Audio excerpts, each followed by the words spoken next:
Okay, hello everyone. Thank you for coming in so nice and early at 9:30 on a Saturday morning. And welcome to day two of our Zoomina event, telling tales, the stories we make and the stories that make us. Right, so for those of you who have been with us since yesterday on day one, thank you so much for your support. And I hope that you enjoy yourselves today just as much as you did yesterday. For those who are joining us only today, hello and welcome. Right. Thank you for coming in, and let's hope that we make this a good one for you. Right. So now, just for a few ground rules before we begin, if you have any questions for our presenter, Mr. Eugene Foo, please type it in the Q&A tab at the bottom of your screen, not the chat box. Okay. So everything that goes into the Q&A tab, we will be referring them to the speaker on your behalf. Right. After I do all that, we shall begin with the introductions. I can see Mr. Eugene Fu over there raring to go. So let's get to it. Mr. Eugene Fu, we've known each other for quite a long ways, for at least 20 years or more, right? Yeah. So that's great to see you here. So for the moment he is with us, we are very lucky at UTAR here, the Faculty of Creative Industries, because Mr. Eugene Fu has been a lecturer with us for quite a few years now. Before he came in, though, he had more than a decade of professional expertise working in the animation and motion graphics industry. So, in addition to teaching, he is still very much actively involved in the industry, producing videos, and also currently he's involved in a lot of developmental and illustration works for various animated series and films. Most recently, he was awarded a grant by MDEC, Malaysia Digital Economy Corporation.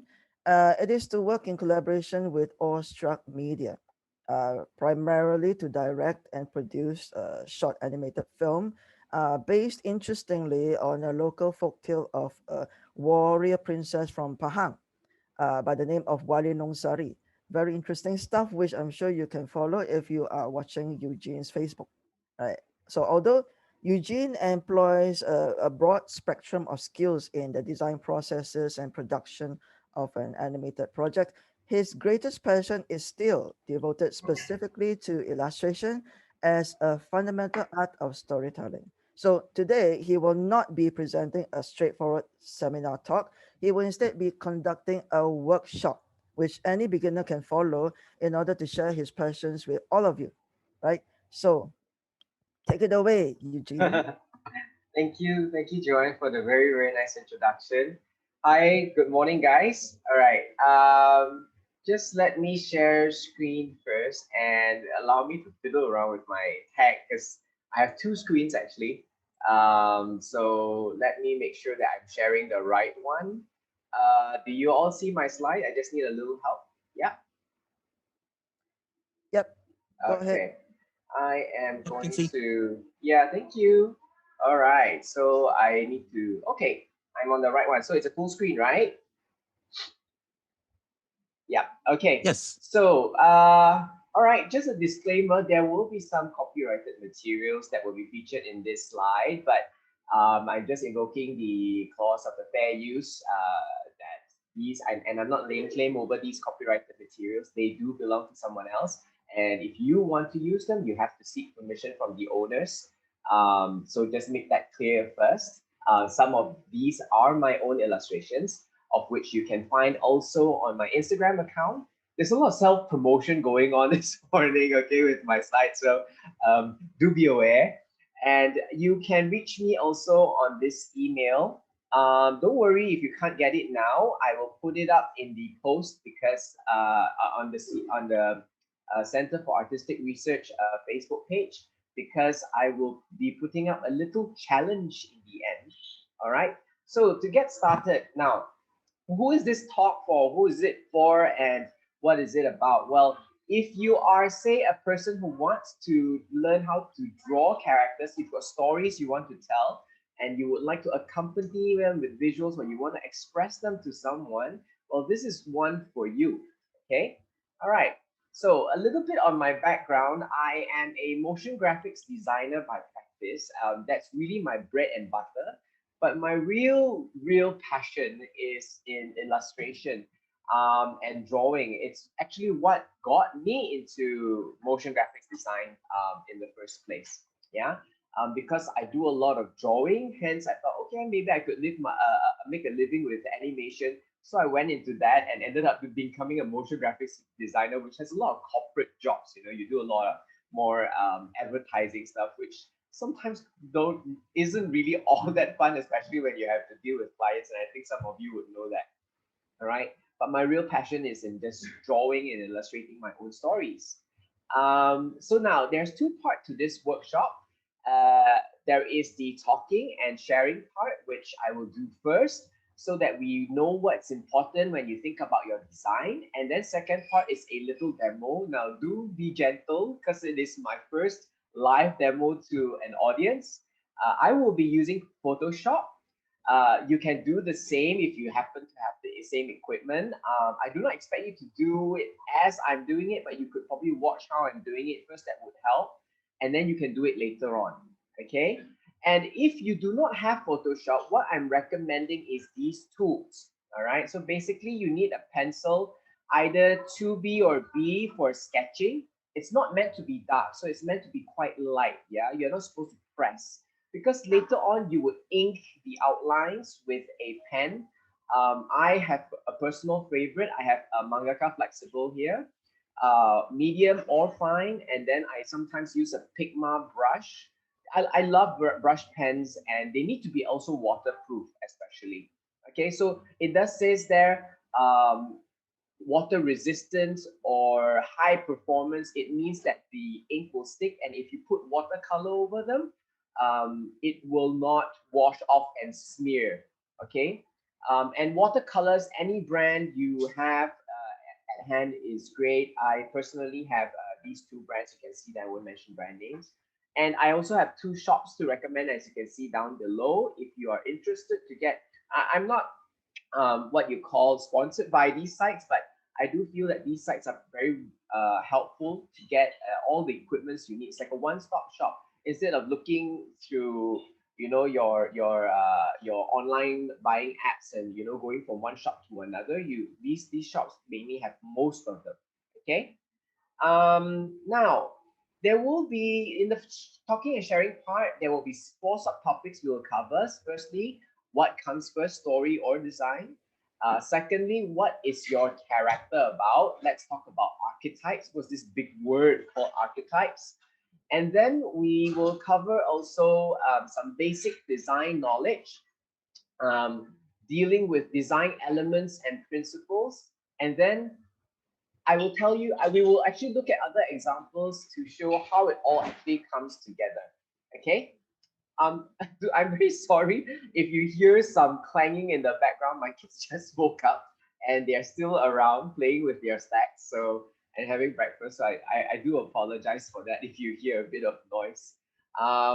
Now, first and foremost, story or design. A lot of people kind of think about what comes first. Yeah, they usually go, no, you have to write first, or no, you can draw first. Well, in most cases, yes, the text does usually come first.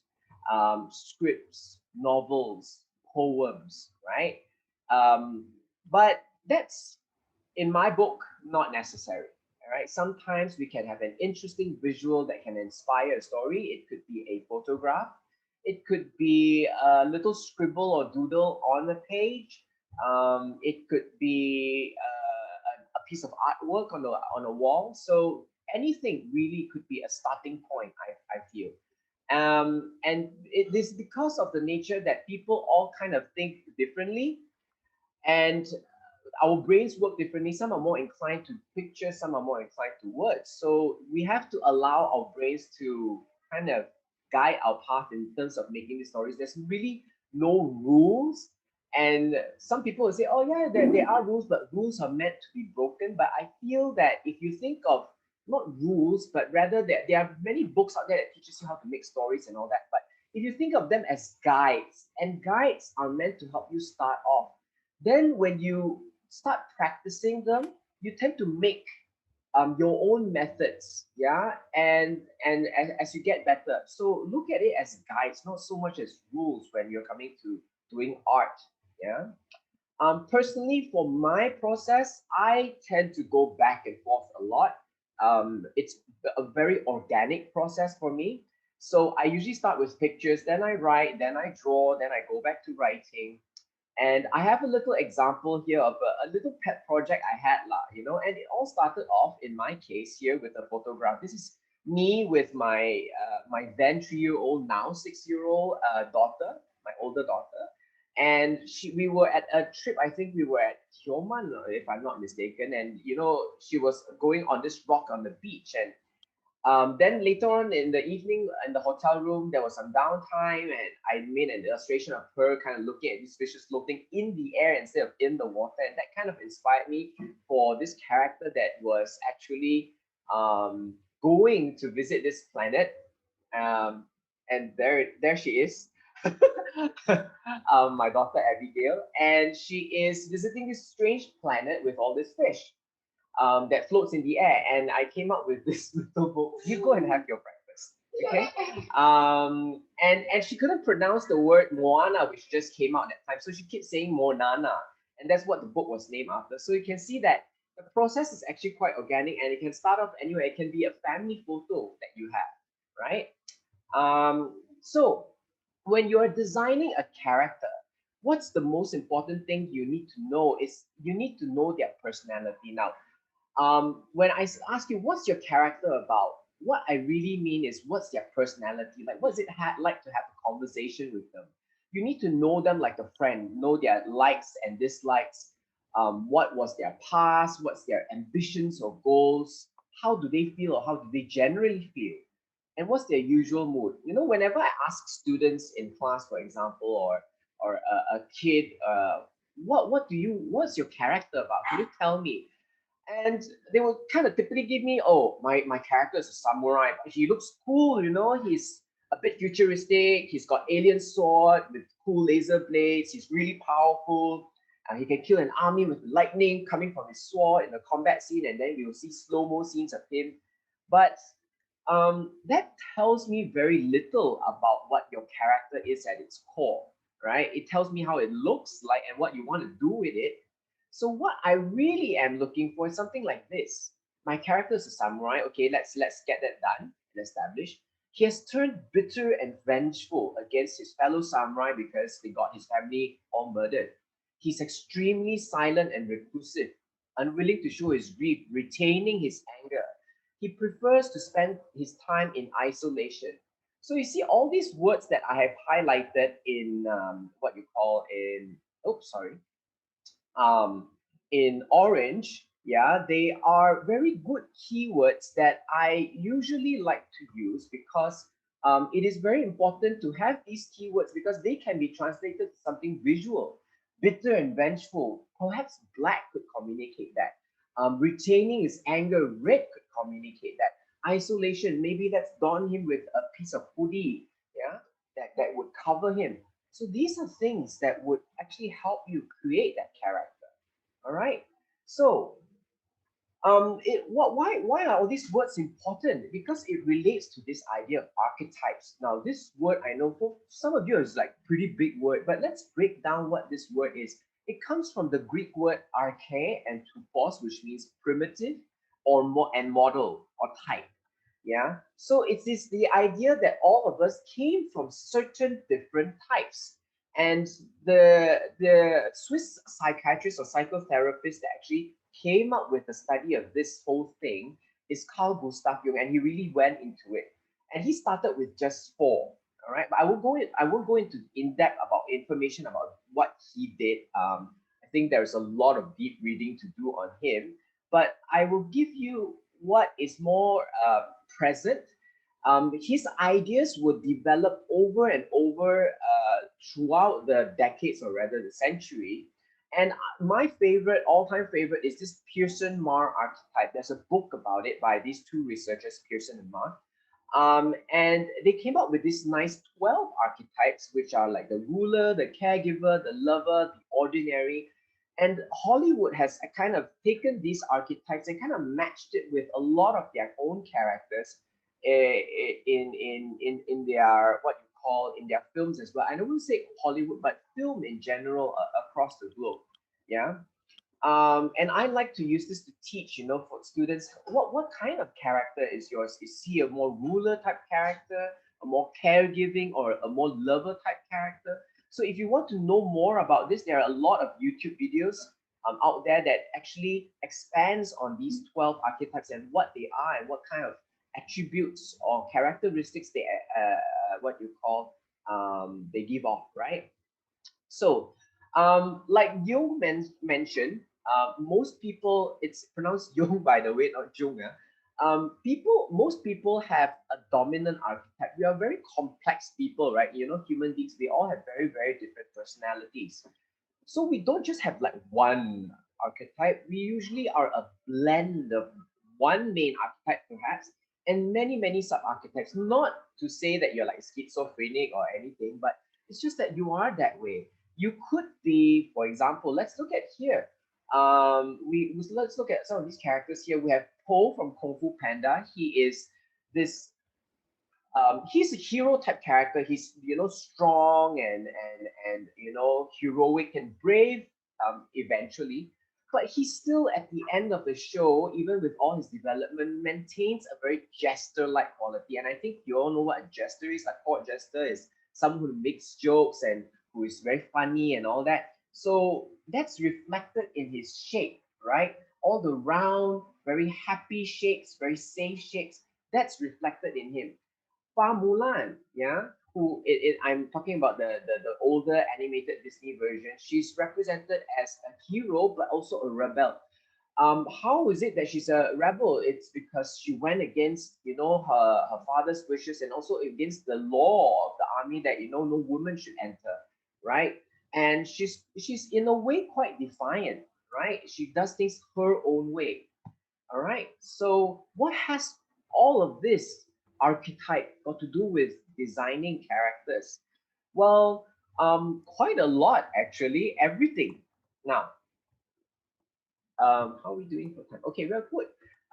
Now, why is it important to know your character archetype? It will allow you to design the character or better to communicate it better to your audience, or sometimes to even hide it. Now, why would one need to hide it? We'll get to that later. All right. Now, just think about this. If you want to design some evil characters, what are the shapes that you predominantly will use? Okay, if you look at this one here, right, you will notice that a lot of sharp lines and very pointed shapes are used. Yeah, so there is a tendency to use certain design elements for certain characters.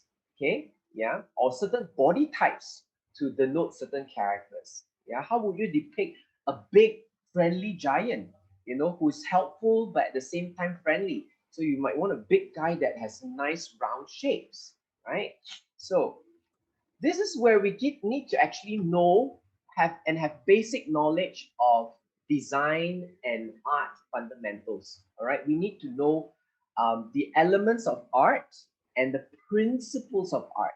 Now, what are the differences? Basically, for me, I kind of the way I like to kind of explain it is elements are the bare core ingredients, yeah, and if you don't know all the elements are, you can again go look up Mr. Google. It's very easy to find. You have lines, shapes, form, color, yeah, texture, space, value.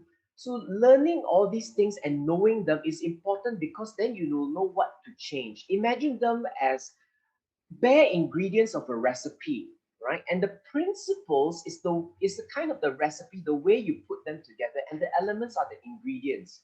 Yeah, and you need to know as a chef, you kind of need to know your ingredients, your salt, your pepper, how much to put, when to put, or the way you're putting it. Some people they might need to sprinkle salt a certain way instead of just champak like that. You need to tabo, with your fingers. So there's different ways of applying it. Same thing with design elements. You cannot just I just need to put a line, any line will do. No, yeah, there are different lines and different ways to communicate certain things. Okay, so do look these up because it is very important. If you want to get better at art, it's good to have these fundamentals. It's like you want to masak, you need to know what salt and pepper does stuff. right? Yeah, it's as simple as that. Okay, yeah. So just look at some examples here, for instance, just lines, just looking at lines. Okay, now I don't think that I have found like the perfect examples, but this, because there are other things like value involved here, like this one. But let's look at this character here. There's a lot of round shapes, a lot of nice, smooth round shape, which makes this character overall very cute, very safe, very lovable, very huggable, because round, circular, smooth lines give that sort of feel. Now, we have a character like this, which has a lot of scraggly, sharp points and lines. Now, of course, something like this, coupled with the very dark value, yeah. Now, this character therefore looks very scary. Though it is supposedly, I think, a fairy, but look at how the lines completely change the idea of a fairy into something really, really scary. How about this, right? He's kind of having like smooth, round shapes in general. You can even see the construction lines on this character, very nice and round. But yet he is finished off with all these sharp little shapes. What do you think of a character like that? Well, when you look at him, don't you get a sense that he's kind of friendly? He's got this smile there, but at the same time, he's kind of mischievous. Like this scruffy little guy is always like you can sense that he can be up to mischief. So there is that blend and layering of different elements. You've got smooth, you've got sharp, and that's how you build a character to be more complex. All right. This is very easy. This one you can look at it this way. Okay, if you go in this direction where you have less angular or sharp points, things tend to look safe. You bring it to this side where there are more sharp points, you get something more aggressive, and you can see this applied in these two things here. Yeah, on this hamster, on this little pig here. The more triangulation you put onto a character, yeah, the more aggressive it becomes, right?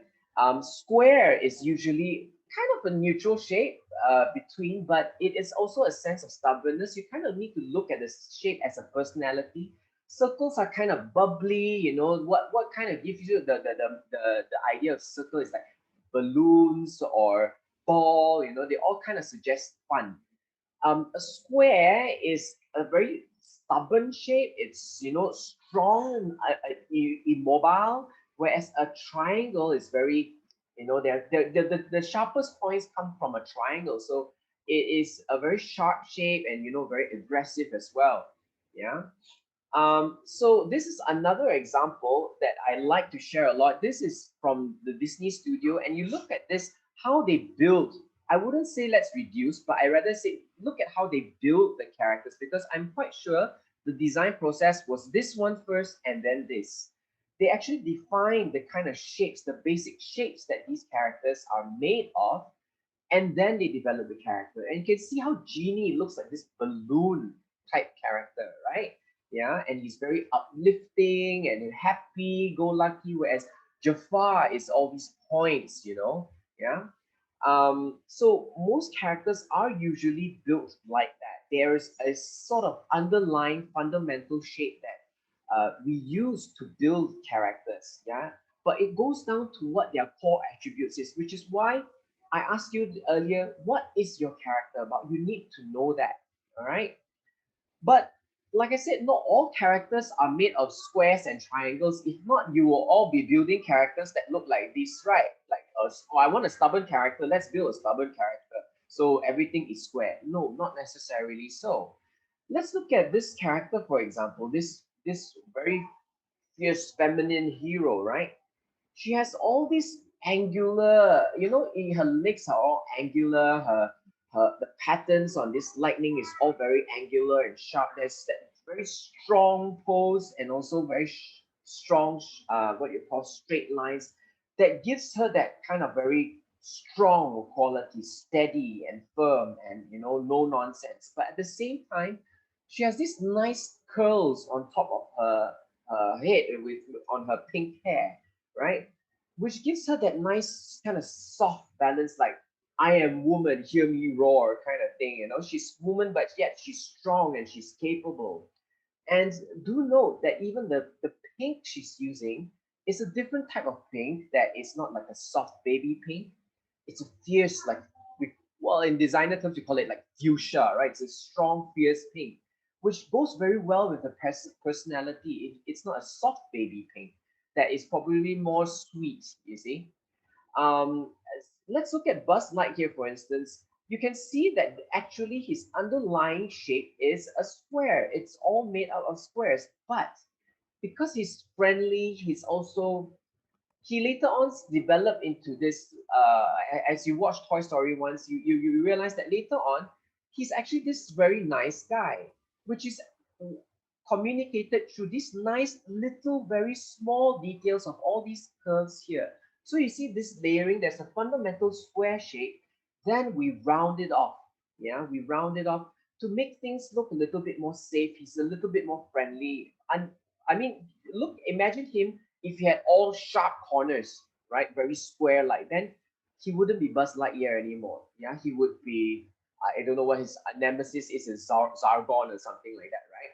A more fierce enemy that's more unapproachable, right? Yeah. So, well, a presentation like this would not be complete if we did not show something Japanese. So I think Giutaro, I think, is a very famous character that a lot of you like. So I must address him now. Giutaro is this character who is this over the top schoolboy. Schoolboy. He is a schoolboy. I just found this out. I don't know. My students do inform me about this. I'm not. I don't follow his series much. I do watch snippets of it, but he's this over the top character and he does all this funky fashion stuff. But you know the real inspiration comes from a Japanese schoolboy, and this is the uniform they wear, the gakuran.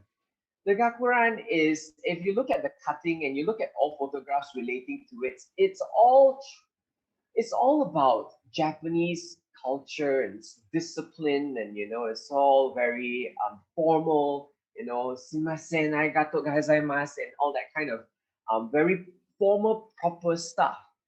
And it represents discipline. But with Jotaro, look at the way the Gakuran has been redesigned with all of these over the top fabric and just all of these creases and folds that has all these erratic shapes, right?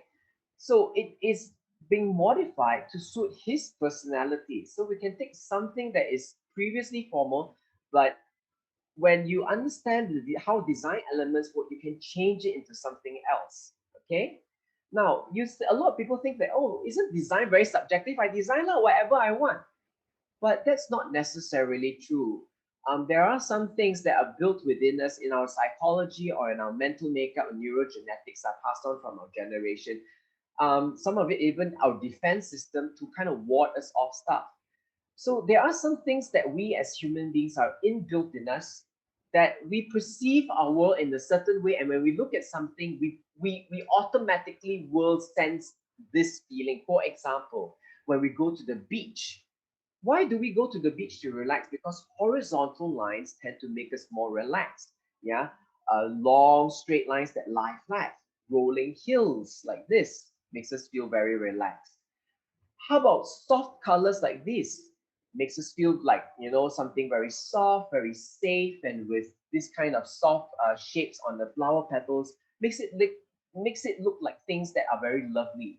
How about sharp things in nature? Oftentimes they denote danger. Stay away from them. Yeah. So if you think things are subjective, just take these two for example, the two forest scenes. Would a majority of you, I think there will be some that are kind of anomalies, but a majority of you would have a kind of neural pattern that would tell you, I think I would take this path, not this one, right? So there are things inbuilt in us that kind of tells us certain visual elements do relate to certain things. So I hope by showing you all of this in terms of design, you understand now the relation of how archetypes and design need to work hand in hand. You cannot have like a strong character that you want to be, very strong and steady to have too many round shapes, right? Yeah. So now let's look at how it all comes together. Let's look at all these popular examples, okay? of how people make all these really appealing characters. Now, when I talk about appeal here, I don't mean, I know that, wow, she very appealing lah. It means this guy is very nice, but it doesn't necessarily mean nice. In design and animation, when we say appeal, it means something interesting, something suitable. Like Ursula for me is a really appealing character because of the way she's designed. She's an embodiment of, well, greed and at the same time evil, right? The colors that are used, the shapes that are used, she's really appealing. And so are all these different characters, whether they are villains or heroes. Okay, so one of my favorites and easiest is Inside Out, and I've left a little link here for this video. If you just Google or go to YouTube and find Inside Out, Albert Lozano, who is the character art director, he will explain to you how he actually made these shapes and built them up to this. Actually, this one was a teardrop shape. Sadness is fashioned after a teardrop shape. And they always try to maintain her in that shape, keeping her hands always inside. She's unable to kind of really emote with her hands outside. Joy, on the other hand, is made of a starburst with her hands always going out. Anger is a stubborn square, unwilling to move. That's why he's so easily angered, right? So Inside Out is really one of my favorite examples. Everyone's favorite example, including my daughter Elsa. Yeah. Now, if you look at all the two movies, and you look at all her costume changes that she goes from role 1, 2 to 3, you can see that, you know, in this one, colors are very deep purple, black, very formal. She's very grounded, kind of almost, and even the way her costume is very restrictive.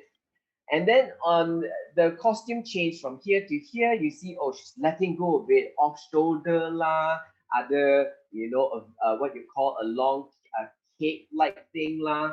And she's really learning to let go. And in the second installment of the movie, she really just let go everything. Hair, everything, costume pun semua putih.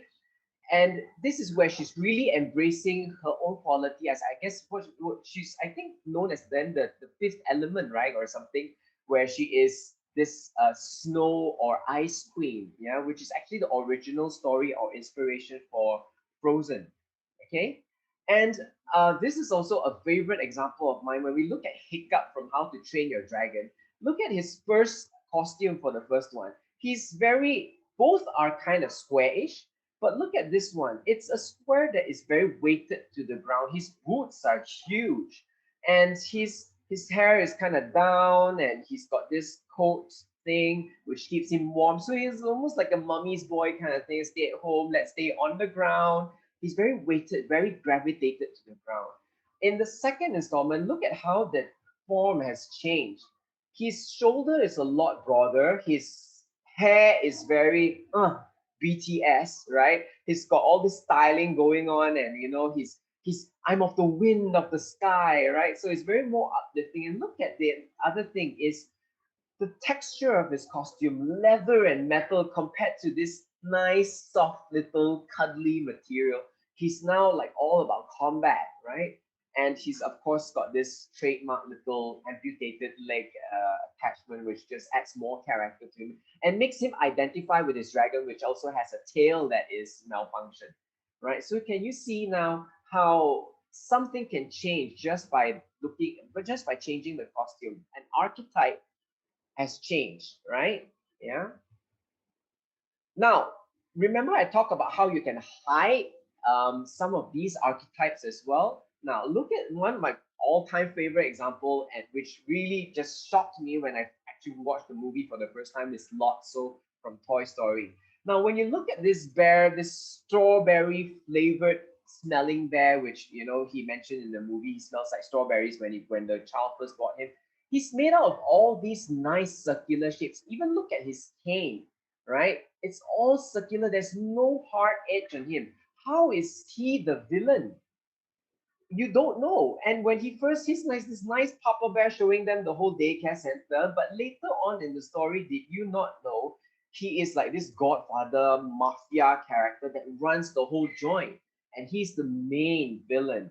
So this is a good case where you know the designers purposefully, they knew that you would be misled to think that he's this good guy, and that you're waiting for the villain to come up, but he is really this bad guy, and the designers knew that you would think that, right? And they purposefully designed him in this way. Yeah, they didn't give him like a scraggly old stick. They made him look so safe. But how did they change him to become villainous after that? You'll notice that the lighting after that completely changes whenever he appears. It becomes this scary looking, ominous character that's always backlit with rim lighting, right? Same case with Candy King in Turbo. You never know this goofy looking dude would be Turbo, which is the main bad character. The only hint is probably the sharp bow tie, which kind of gives you a sense of like aggression, right? And the same the same concept goes to environments as well. When you look at the Shire, everything is circular, safe. It shows a lot about the hobbits, that they are this friendly, peace-loving creatures, right? And when you go to Rivendell, everything is long, tall, elegant, graceful, with all these nice spires. And then you have this. Is it Saruman's Tower? I have no idea. Saruman's Tower, is it, Joanne? Can you give me a nod? I'm not sure. Yes, Yes, Saruman. yeah. All these points and this very steady looking structure that kind of gives you this imposing sense of fear. Another example is Tim Burton's Edward Scissorhands here in these two shots. The opening shot shows you this 1950s kind of housing estate that has all these lovely pastel colors, and you get this character trying to sell her Avon makeup to all these residents there. So it gives you this very idyllic kind of environment in America during that time. And all of a sudden, when we introduce Edward Scissorhands' house, you can see such a big contrast from this pastel color to this black, scraggly castle on top of a hill. So it completely shows you what character he is about. And he's one character that is like Lotso, with all that sharp points. He has an archetype that contradicts his design. Yeah. So you see how characters use it. You can hide, or you can kind of use design elements to flesh out your archetype, right? And this is also my all-time favorite. So many of my favorite. Up. If you look at Mr. Fredrickson and Ellie, they have very, very distinct shape. Look at how Mr. Fredrickson is always a square, because he's all about, let's stick to the rules, let's keep things safe, let's not do this, let's not.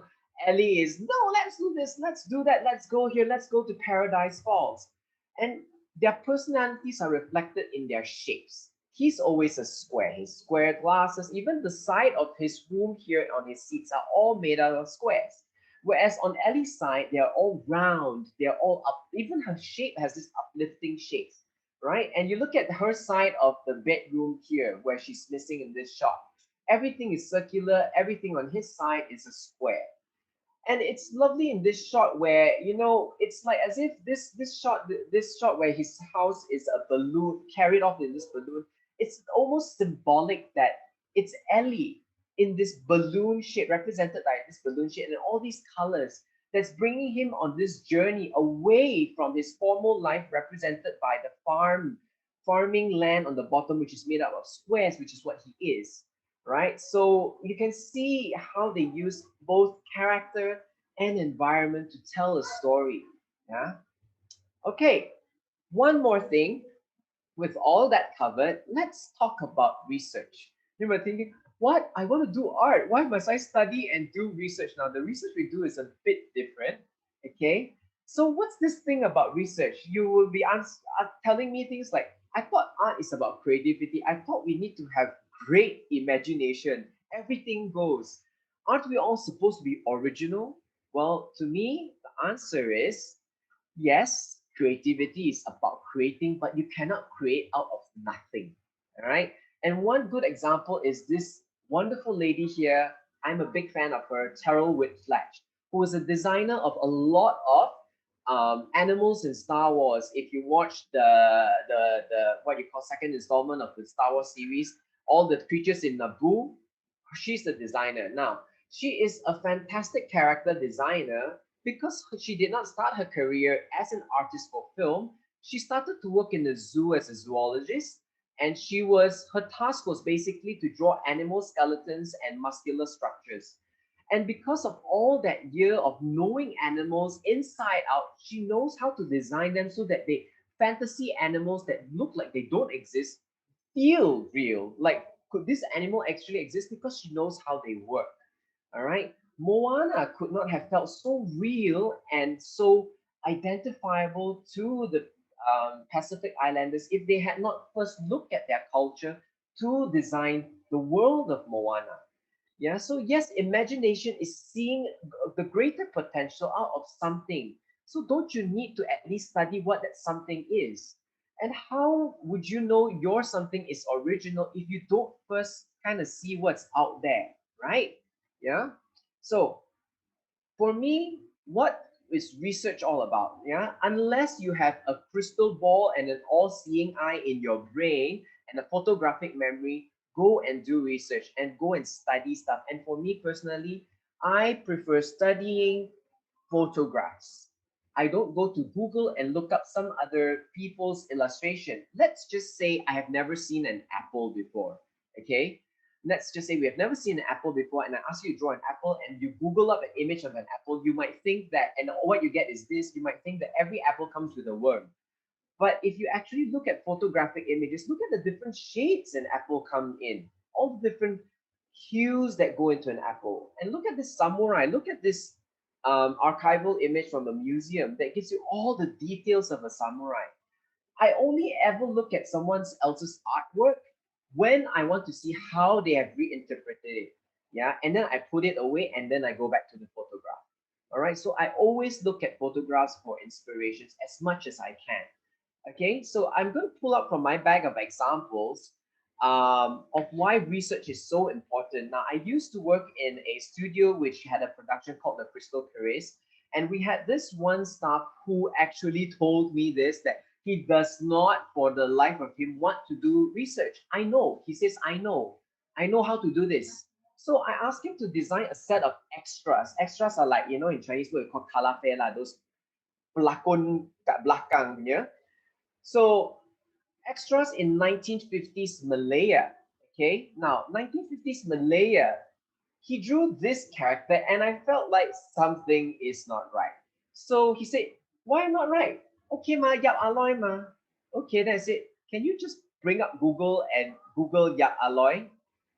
Yap Aloy was alive from 1868 to 1885. That's 80 years. And in 80 years, there's a lot of difference in fashion trend.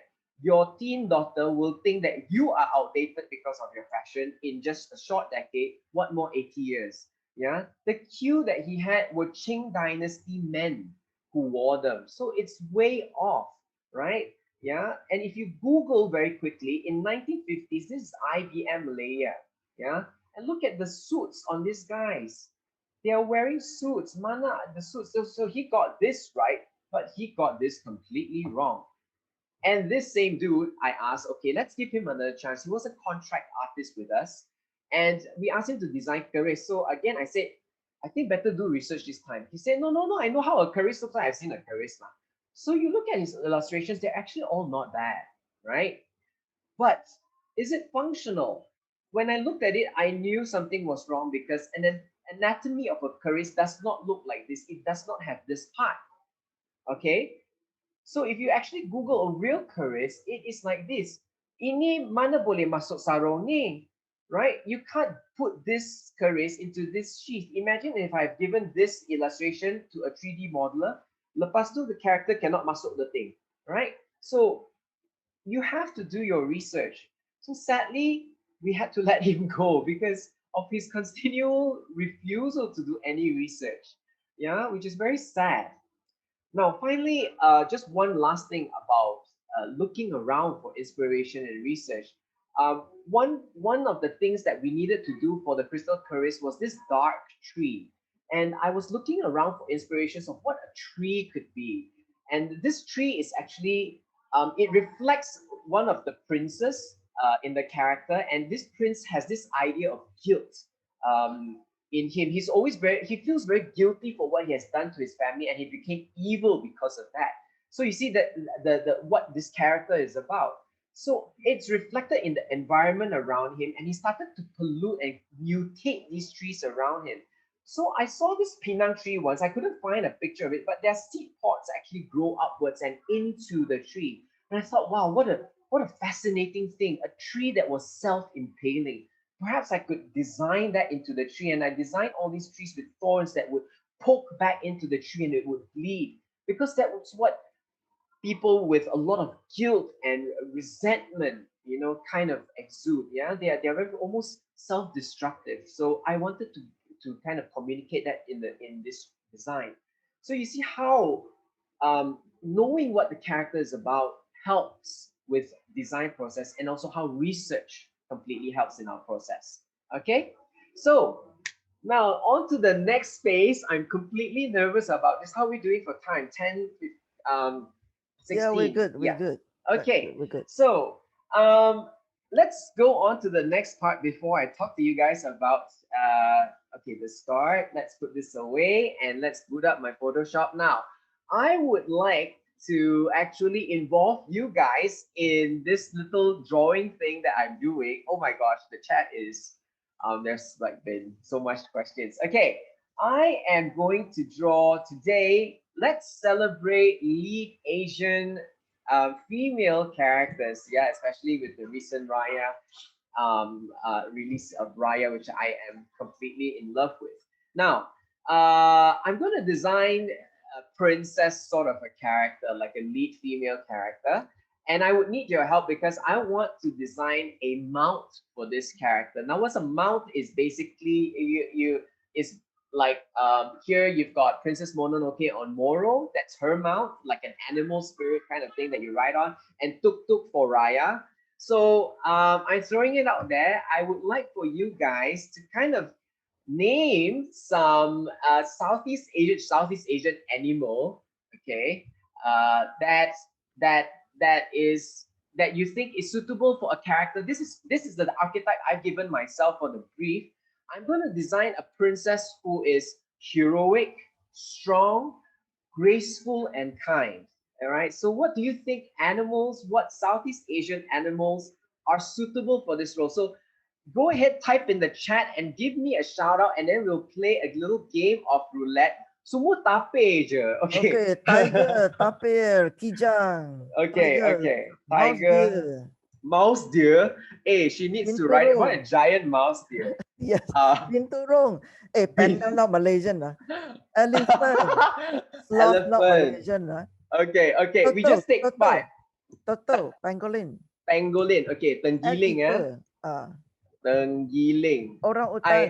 I heard tiger. Is it Yes, tiger, loads of tigers. orangutan? Okay, okay. Enough. Thank Okay. you. Thank you very much. All right. Let's do this. And knowing me, I will try and do this. If you look at my Facebook page, you will see that I like to mix and match animals. So maybe we will choose two and see what I can pineapple apple pen with it. Okay. All right. So we're gonna go. Big money, big money. Yay! Tiger, tiger, tiger, tiger, tiger. Not Tiger, orangutan, come on. please. Oh No, my tiger, gosh. tiger. Tenggiling. Yes. Tenggiling. Yes. No, Oh, okay, elephant. okay. We've got an Elephant. elephant. Okay, we've got Okay. elephant. Woo! Okay, not so bad. Okay, elephant is quite nice for a princess who is graceful. Now, let's try Depends and on get a front end or back second end. one. Okay, now next one. Okay, big money, big money. Come on, I want come to spend. on. I want a vowel. I want to buy a vowel. Wait, what are you hoping for first? I have no idea. Tiger, tiger, elephant. Alamak. No, Orangutan. orangutan. An orangutan elephant hybrid is what you're gonna get this Oh my morning. God, that's just a Kalau woolly buruk, mammoth. it's all your fault. Guys, it's all on you. All right, this orangutan elephant of a character.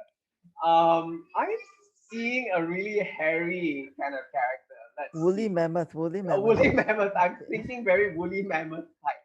Okay, so let's get on with the show now.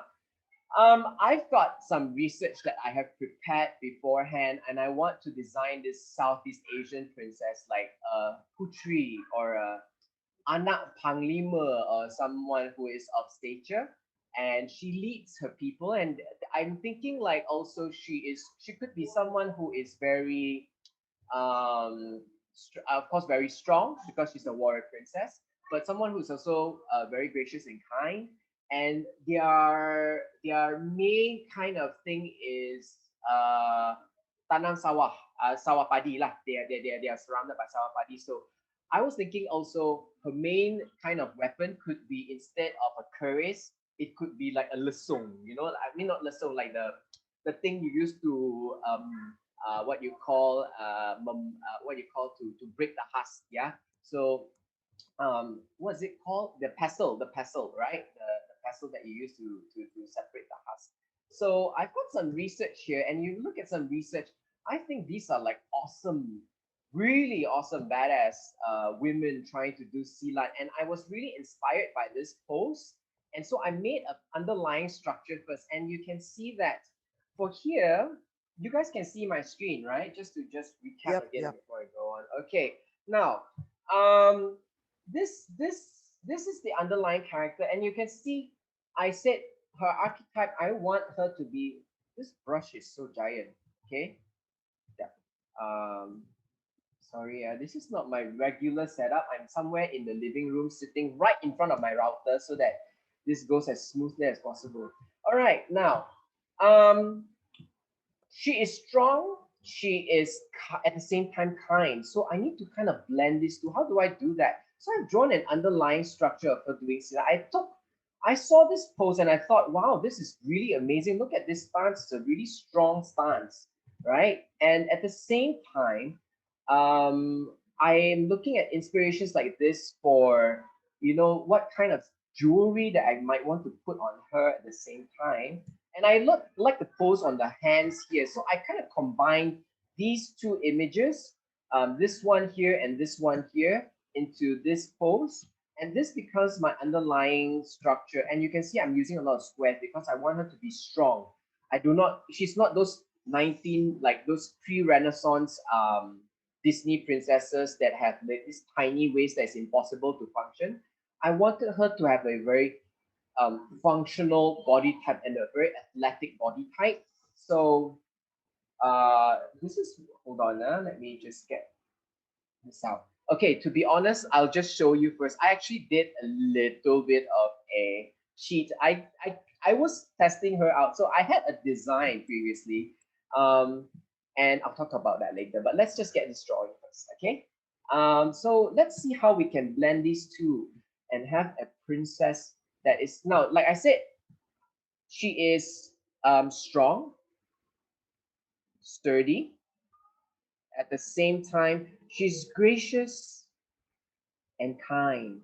So we want this. What kind of design elements do you? So with strong and sturdy, I've got my square fundamental shapes, very harsh shapes that, can be quite angular. But at the same time, gracious and kind of alludes this kind of more rounded shapes, yeah, that I can use. All right. So I'll be using some of that. Okay. So let's look at the space here. Now, at this point of time, I think because we won't have time for Q&A afterwards as a separate session. So do go ahead if you guys have any questions you want to ask, or Joanne, anyone has any questions, they can pop in as I draw. Yep, will do. Okay, let me get this straight. All right. So yeah, you can pop now. As I'm drawing Okay. here now, there's some kind of I'm gonna just give her a kind of like a kind of broad nose, and her eyes is very important to get the eyes right. And I'm gonna use like circular shapes for her eyes because she's supposed to be friendly, right? Yeah. Okay. And mouth. Eugene, Yes. Anonymous asked, Oh, aside from anonymous. yes, aside from the dress or outfit and skin tone, what are the Mm. other tools that you can use to represent or demonstrate cultural differences? Cultural differences. Skin tones, costume. Why would you want to kind of establish my question would be, why would you want to kind of establish these cultural differences for, and why can't it be represented in those things? I mean, why would you want to choose other stuff? My question would be, and in this age, I think people rarely do want to kind of establish cultural differences, right? I think we are kind of getting to a world where it's more homogenized, so there would be kind of less differences. But usually that would be the case, like usually costume, skin tone, and I guess when you come to a character, sometimes it's the language. That could be it. Sometimes the poses. Yeah. So yeah, that would I be. think I think maybe it was more about illustrating cultural traits rather than differences. A culture Oh, belonging to a certain group. right. Yeah, Um, hmm. What other stuff would I use other than costume and and skin skin tone? tone. Well, I would think that those are the first two denominators that are like a good telling sign lah of how they would um of what culture they belong to lor. Yeah, because it's usually your skin tone and usually yeah your costume, but probably in the way you pose the character as well lah. That could be something, you know. Um, and also another way could be in the surrounding that they are in. Yeah, Okay. yeah. I'm not gonna give her. I think I want to maintain uh the straight cut of her baju. I don't think I want to modify it so much. So I'm just going to maintain this what you call the straight lines on her baju here because I felt that whatever these women were wearing for their silat costume is quite nice, and I felt that she needed to have a loose costume to work with, and I will add in some stuff later on. And you see, like when I was drawing the face just now, it is I did not square off her chin. I actually rounded it off because I wanted to have that kind of delicate feel to her. Now, for her hair, I'm kind of torn. Should I give her a tanja? I would think that maybe a nice tanja would be good, right? Um, Something like this, and it could go to the back, and you would have her hair come through to the back. If I'm not mistaken, how do they wear their hair? Okay, so the her hair goes to the back, right? And I would come this way. So her hair, I would not go straight like this because I feel that most of the time, people in Southeast Asia, they don't have just straight hair. They have wavy hair. And I like to kind of give this character that elegance, that to suggest this idea of graciousness. Yeah. So I'm going to give her some curly locks in her hair to give it that kind of grace. Yeah. Hmm. Ready for another question? Yeah, yeah, sure. Okay. This is quite a technical one, but easy Okay. for you. What kind Okay. of electronic drawing pad is most suitable for beginners? Okay. For me, I highly recommend well, I know I'm not supposed to mention brands, but I do recommend what you call Wacom, and you can get the cheaper range ones. They go for about 300 ringgit. There are other brands that I've used, but they're not really. I would say if you want, it's usable, but I find that Wacom for me is the most dependable, and it's the most reliable, and I guess it lasts longer lah. My first Wacom tablet lasts me about 10 years, so I would definitely go for that brand if you wanted to lah. Yeah.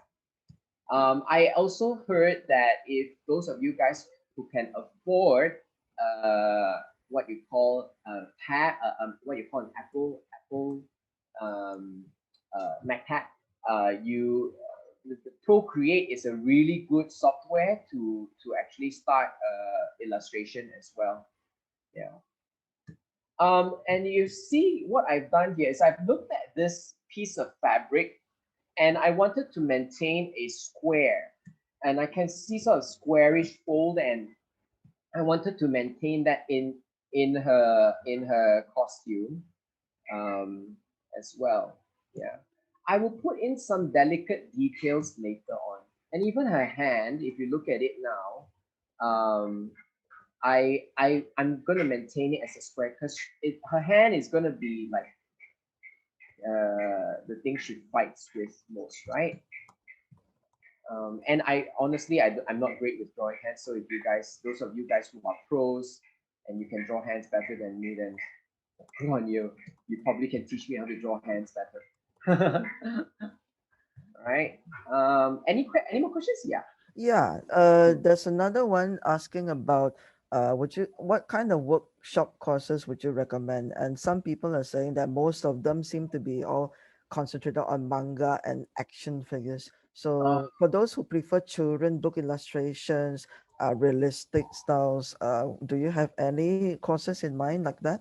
okay. For me, I am a sucker for Domestica.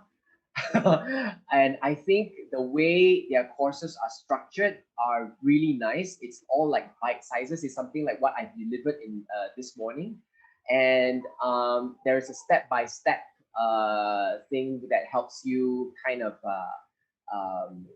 develop whatever you're learning, and it's all very targeted. Like it's not like a whole giant course. It's like if you want to do just illustration on a certain like character development, and you can just do a course on that. It doesn't feel overwhelming.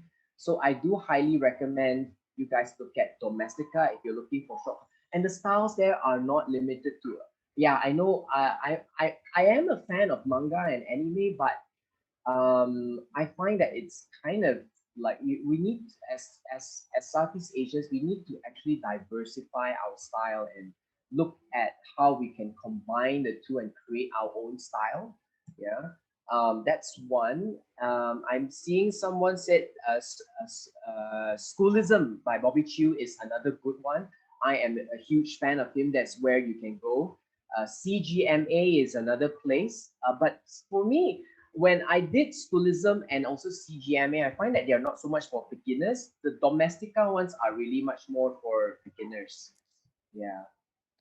Yeah, and then another question that's somewhat linked to what you mentioned just now Mm, about cultural things, right? yeah. So somebody's asking quite curiously because Malaysia is a multi-ethnic society, but you seem Mm, to have a neural pattern that your princesses would be based on Malay princesses. So mm, why not somebody who could represent all, if that's mm. possible at all? Yeah. Pardon? Sorry. Can you repeat the question again? Is there a way to find illustrative archetypes that can represent all of the ethnicities found here?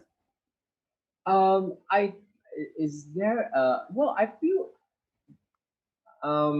what was I feel that the archetypes can apply the idea of archetypes can apply to anything. If you wanted her, for example, I'm just using this the Malay culture. In fact, I'm going to show you the other princess that I drew, which is not Malay, right? And I kind of like to mix and match stuff because I don't like the idea of or rather, I'm not for the idea that everything should be like confined to just one kind of culture. Because, like, for example, like when the Raya came out, and a lot of people are talking about, oh, it's not really accurate, and that this culture, uh, this thing that you took from Raya's design, it belongs to another culture, and that this other thing from Raya belongs to Cultural that culture. appropriation. Yeah, and Yeah. that these are all assigned to different, like the Philippines, yes, Indonesia.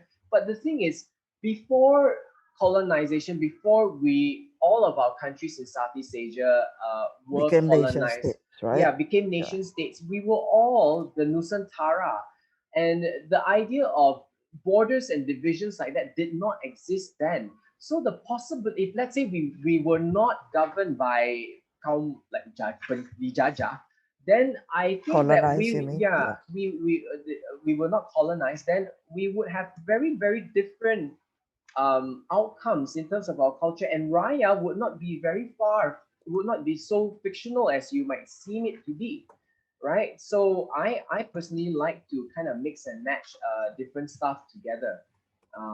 For me lah, yeah. So I mean, it just so happens that probably I like the Malay culture. The project I'm working on right now, Walinong Sari, is a Malay princess. But I guess if you wanted to apply the same principles onto a, I don't know, a Peranakan princess, if you want to, by all means do that. Yeah, there's no stopping you lah. Yeah. Okay. Um, I'm kind of conflicted here as to what kind of patterns I want to put on her something.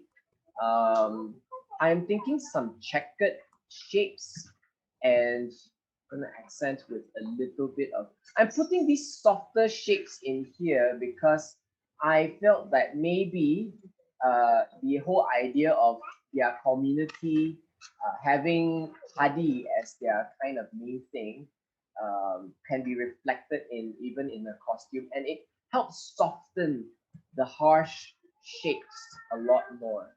Okay, then I am going to try and draw your your orangutan elephant mounts, which to be honest, mounts do not necessarily need to reflect the same archetype as a character. If you look at Tuk Tuk, he's very different from what Raya is, right? So for this mount, maybe I want him to have a more like same as Tuk Tuk, probably a more bubbly and fun characteristic. So let's now. I I do not want to just draw things out of memory. So what I'm going to do is Asian elephant. Okay, so I'm just going to quickly Google Asian elephant and get some images very quickly from here. Okay, I've got a nice one here. I can't bring in as much as I like. Save as JPEG. So I'm going to take in an Asian elephant, and was it an orangutan? Yes. Yes, orangutan. Okay. Oh, I got one with the mom. All right. This is interesting. I think I should get one that is probably in action. Um, hmm. Okay, so I've got one here, and let's see. Yeah, sometimes picking the right image takes a little bit of time. Uh, Sometimes you just need to look at some of these pictures and get a good pose. If you don't have a good pose, you can kind of study the anatomy a little bit and see what you can do with it. I think that I need something like this, but this is not very clear, is it? Perhaps. Okay, maybe I will go with this one. Ooh. Okay, save. So I've got a picture of an orangutan and orangutan. Kan kita cakap Mak Saleh. Orangutan and an Asian elephant. All right. I'm like wondering, did I get a right picture of an Asian elephant? Looks It like is. a It is yeah. Asian. It is. It looked, because the tusks are so huge, it looks like a Cross. mastodon. Those prehistoric ice age elephants. The anatomical shape. Okay, so I've got my research here, and I'm going to just quickly draft out a fun shape. So we're going to use like a lot of circles here, and I like to shade in a different color. Am I drawing on the same layer? Okay, so yeah. And I can't help but feel that he's going to be top heavy. because he is this orangutan, half orangutan, right? So he's got orangutan legs, perhaps, and hands. Okay, and if you look at their hands, they're actually not. Their fur makes them look fat or chubby, but they are actually not that chubby. They're actually quite scrawny. So the underlying structure here is going to be a lot of round circular shapes, but because he's going to be fun, right? Okay, this fun loving character, but at the same time I could make him slightly angular because I want him to be strong as well. And then so you see, even the shape of the head is not a square. I've deliberately kind of used a circle to make him look a bit more fun. Okay, and then the ears are very distinct because it's not. I think there is a kind of thing where you can tell an elephant whether he's Asian or African by looking at the ear. If it looks like India, then it's Asian. If it looks like Africa, then it's of course from Africa. And I'm gonna make the ears a little Dumbo-ish, so big, right? Wow, then those who fail geography, habis. Yeah, don't know how how it looks like. Yeah. Okay, I it's looking really freaky, guys. I don't know if this combination of what you call an orangutan and an elephant is a good idea, but let's just see how it works. It is a freaky kind of combo. Okay, all right. So I have got very round shapes. Yeah. Looking back at her, and then you've got the feet. All right. Okay. Oh, the hand is a bit down, a bit too high up. Okay. Let's see. Are there any questions? Are there other questions that Yes. anyone has? Yeah. Do you think having the ability to draw is necessary to be a designer? Can't someone just use photo manipulation, cutouts, a photo montage kind of thing to experiment with ideas and design? Why not? Yeah, of course. Because all you need to do is have that kind of fundamental idea of what, for example, you want to design something. Um, you, for me, using photographs is totally acceptable because it's not the medium that dictates what your um you want to output something, you have a goal that you want to achieve, you want to create a certain character. You could easily do it with photo manipulation. I don't see why not, because it's just a tool. It's like asking if can I use watercolor instead of pencils? Yeah, definitely. So using photo manipulation is just, to me, another tool. So definitely, we have art known artists that use strictly photo manipulation in their craft. But like I said, the most important thing to know to be an artist is to know your design fundamentals. Now that I feel is something that you cannot go without. You can't call yourself an artist, or rather say that you want to be an artist or you are an artist without having an understanding in those areas, lah. Yeah, Okay. yeah. Because having an understanding in those areas would actually help with knowing how to change and tweak your art. What you would know how to what's good about it, or what might be wrong about it, what doesn't work when you are doing a design.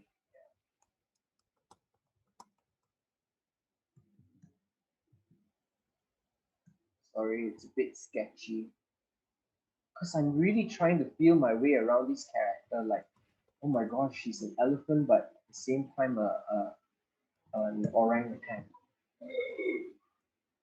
So like I'm trying to retain quite a lot of the curves because I want him to be this friendly. And as I'm designing the character, I'm kind of like thinking like he's this shy little elephant, almost Dumbo-like, and she keeps putting him in difficult situations.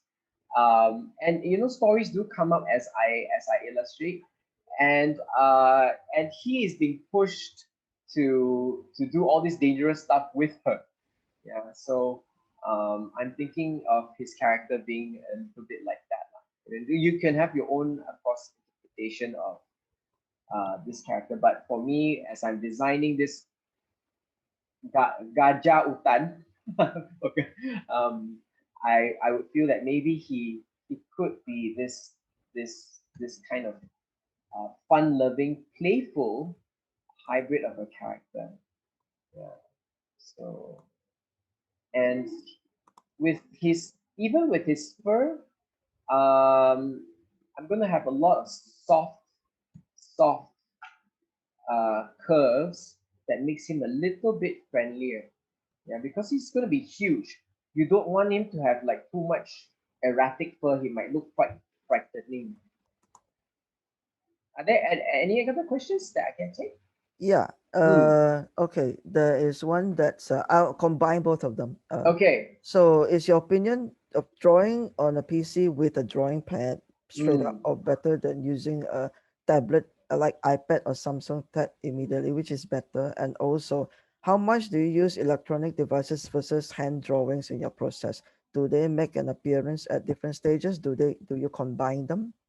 Okay. For me, um, it really there is no better lah. I feel that I've seen artists who do really well with like tabs and pads and stuff like that. There is a YouTuber I follow. His name is Angry Miko.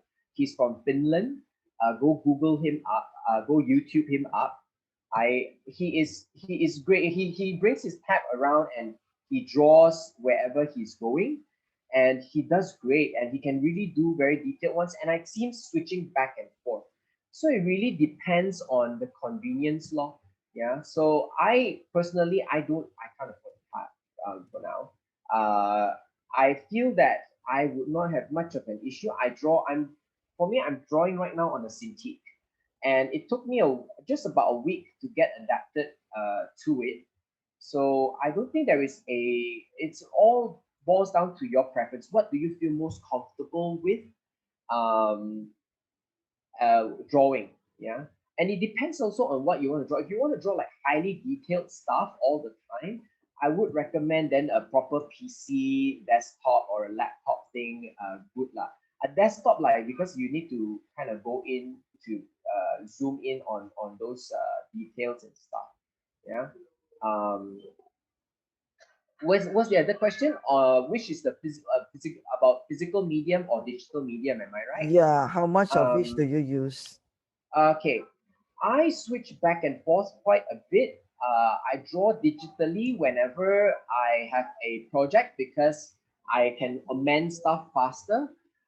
Physically is more for my hobby. Yeah, so I do more physical illustrations for my hobby when I'm drawing free on my own because it's a bit harder to draw physically like final polish finish. But Mm. however, I do feel that when I am starting off a project, I do like to sketch on paper first. Like I do very basic drawing on paper, but when you ask me to kind of do polished, finished drawings on paper, I usually like to reserve that for my what you call for my hobby lah. Yeah, for my Okay. own personal illustrations. All Yeah. right. Hmm. So guys, here you go. Your orangutan. I'm not quite sure if it's working. Probably a bit more fur around the head would make it a bit more Friendly, friendly. Yeah, cuddly. cuddly and yeah. Actually, I think the basic shapes are there. I mean, it illustrates perfectly what you were talking about in terms of the archetypes and the shapes already. Yeah, It's and it's coming all sick. together. And I think a little tuft, a little small tuft on him Yeah. would be cute. Yeah, on top, just to add that bit lah, you know.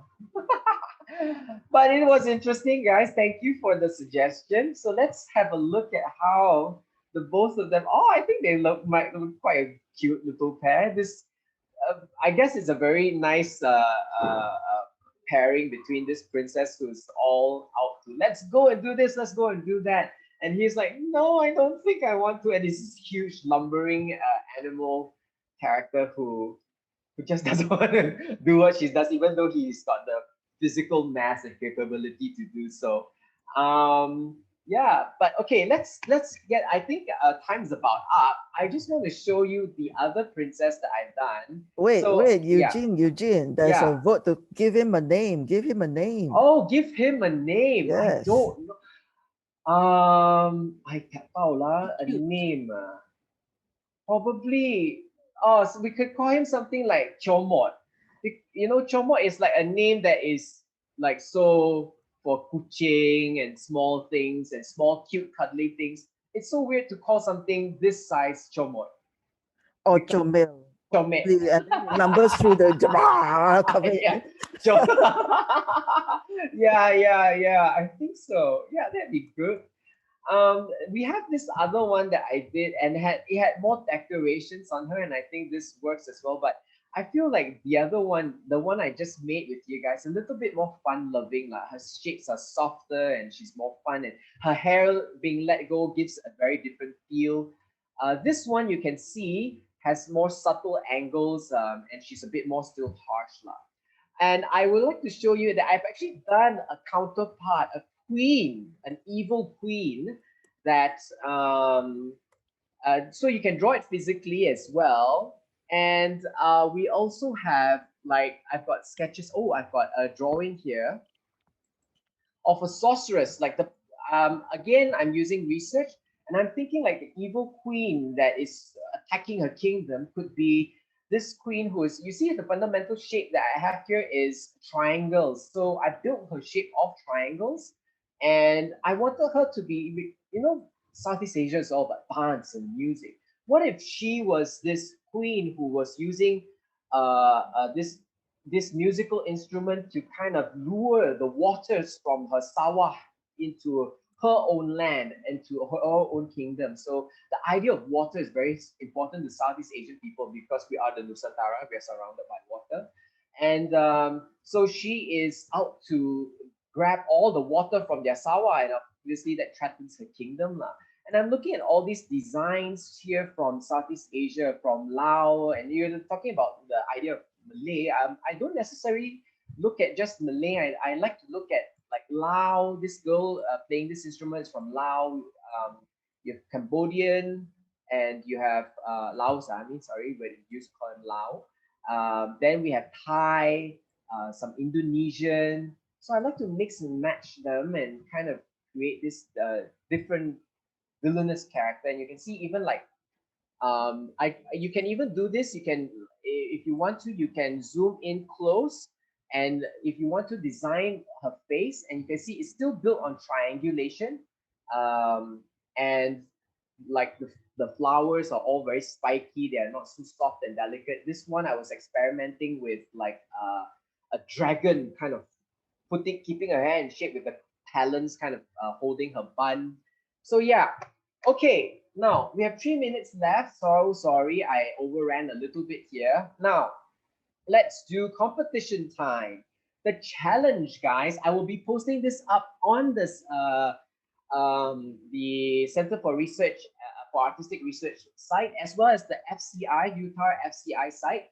So that's where you guys registered from. The challenge here is I'm not going to expand now. You all can see the slide. Design a wise and serious inventor, and she. Now, it's inventors usually guy some old uncle No, she should be inspired by Southeast Asian culture, and submissions are to be in to me at this email on by the 22nd of August, Sunday before 11:59 p.m. And what are we looking for? I would like for you to give me a short brief about your inventor, no more than 150 words. I will be judging on the suitability of the design with the archetype. Remember, serious and wise. Creative use of visual research. I would love to see how you put your visual research together. Stick little pictures if you don't have a Wacom tablet or drawing digitally, you can always do them physically. Yeah, so this is an example of how we did it, the photographs and sketches, and annotate them, meaning do little notes on why you're using this design, what this character is about, like what I did. Yeah. And of course, I'll be looking at how you're including Southeast Asian cultures. So not just Malaysia, look at the Philippines, look at all our minority tribes and their costumes as well. So you can submit them to me, digital or physical formats, photograph the physical ones, and submit all your sketches, including your explorations. Yeah. I want one final design in full color. Now, there will be two winners to this and will be announced on the 31st of August.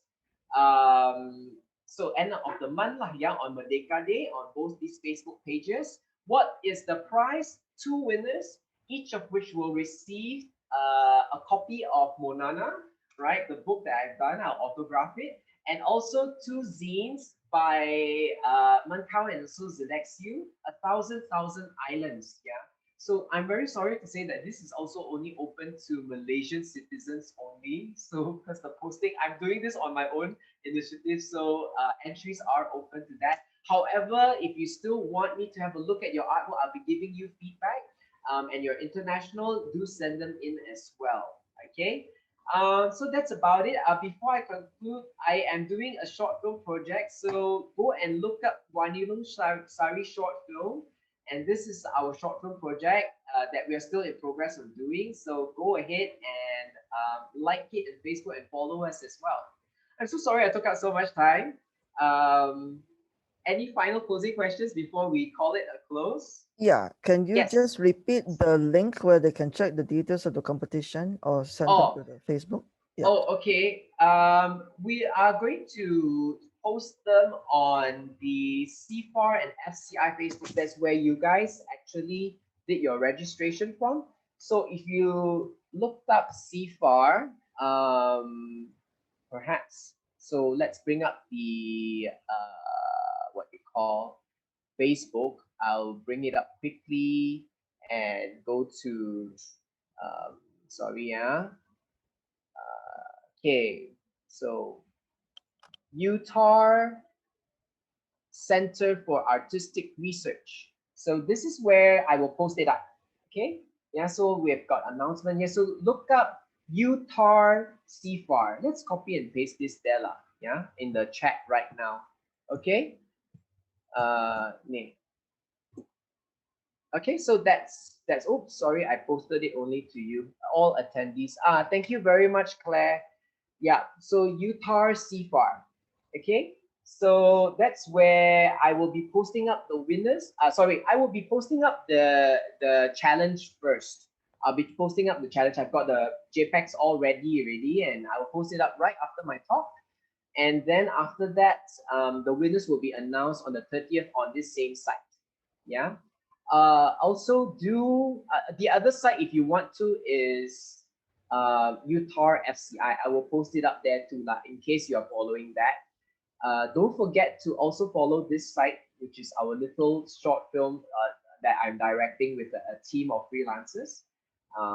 We'll be posting up like kind of updates and all that. All right, so I hope that everyone has kind of enjoyed our little sketch up today. It's my first time and I had a lot of fun. Okay, thank you so much, Eugene. That was amazing. And based on all the comments that we're getting, I think everyone can, freely agree with me. Okay, so thank you so much for your workshop. And everyone, thank you so much for attending Mr. Eugene Foo's workshop. So coming up in less than 1 minute will be our next facilitator, Dr. Carmen Ng, who will be introducing Fusion Wayang Kulit extraordinaire, Mr. Tintoy Cho himself, right? So stay tuned. It's going to happen in less than 1 minute. Thank you, everyone. Bye-bye.